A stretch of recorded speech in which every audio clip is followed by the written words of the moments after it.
ఈరోజు గౌరవ హైకోర్టు ఇచ్చినటువంటి తీర్పు ఈ కాంగ్రెస్ ప్రభుత్వానికి మరియు టీజీపీఎస్సీకి చెంపపెట్టు లాంటిది.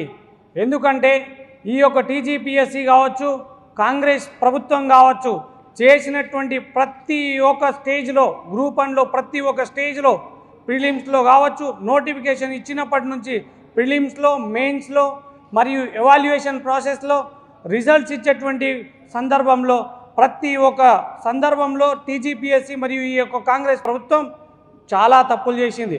కానీ నిన్న ఇచ్చినటువంటి తీర్పు ఎవాల్యుయేషన్ ఆర్ మెయిన్స్ అనేటువంటిది కండక్ట్ చేయమని చెప్పి కోర్టు చెప్పడం శుభసూచకం మరియు మేము దాన్ని స్వాగతిస్తూ ఉన్నాం. కానీ మీరు ఎవాల్యుయేషన్ చేసేది కరెక్ట్ కాదు, మళ్ళీ మెయిన్స్ పెట్టినా అది కరెక్ట్ కాదు, కోర్టులకు వెళ్ళేటువంటి ఆస్కారం ఉంది.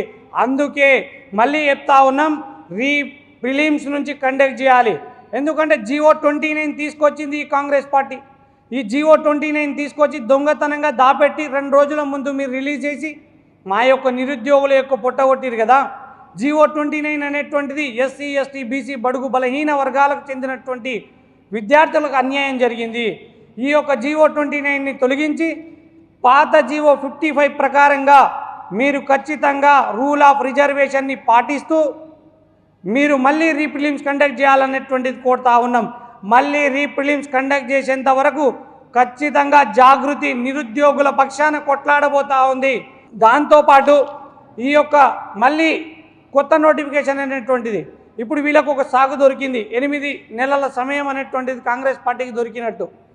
ఇంకా కొత్తగా ఏ నోటిఫికేషన్ పెట్టినా ఎటువంటి లీగల్ ఇష్యూస్ లేకుండా ప్రతి ఒక్కరు క్లియర్ చేసి పెట్టాలి. టీజీపీఎస్సీ మాత్రమే పెట్టాలి. కాంగ్రెస్ పార్టీ ప్రభుత్వం అనేటువంటిది పెట్టదు. ఎందుకంటే యూత్ డిక్లరేషన్ ఇచ్చింది కాంగ్రెస్ పార్టీ. యూత్ డిక్లరేషన్ ఇచ్చినటువంటి ప్రియాంక గాంధీ గారు ఎటో పారిపోయారు ఢిల్లీకి. ఎలక్షన్ అయిపోయిన తర్వాత ఒక్కసారి కూడా మనల్ని తిరిగి చూడలేదు. మీరు యూత్ డిక్లరేషన్లో ఇచ్చిన విధంగా ఏడాదికి 2 లక్షల ఉద్యోగ నోటిఫికేషన్ ఇస్తామన్నారు కదా, అది లేదు. నిరుద్యోగ వృత్తి అనేటువంటిది లేదు. చదువుకోవడానికి వాళ్లకు వెసులుబాటు ఉంటుందని చెప్పి ప్రతి ఒక్కరికి స్కూటీలు ఇస్తామన్నారు, అది లేదు. యూత్ కమిషన్ ఏర్పాటు చేసేసి ప్రతి ఒక్క అభ్యర్థికి 10 లక్షలు అనేటువంటిది వడ్డీ లేని రుణాలను ఇస్తామన్నారు, అది లేదు. రాజీవ్ యువ వికాసం అనేటువంటిది చెప్పి 5 లక్షలు ఇస్తామన్నారు, అది కూడా లేదు. సో ఈ కాంగ్రెస్ పార్టీ ప్రభుత్వం ఈ గడిచినటువంటి 20 నెలల్లో నిరుద్యోగుల పక్షాన లేదు, ఇప్పుడు కూడా ఉండదు. వీళ్ళు చేసేటువంటి నాటకాలను ఖచ్చితంగా జాగృతి కొట్లాడబోతా ఉంది.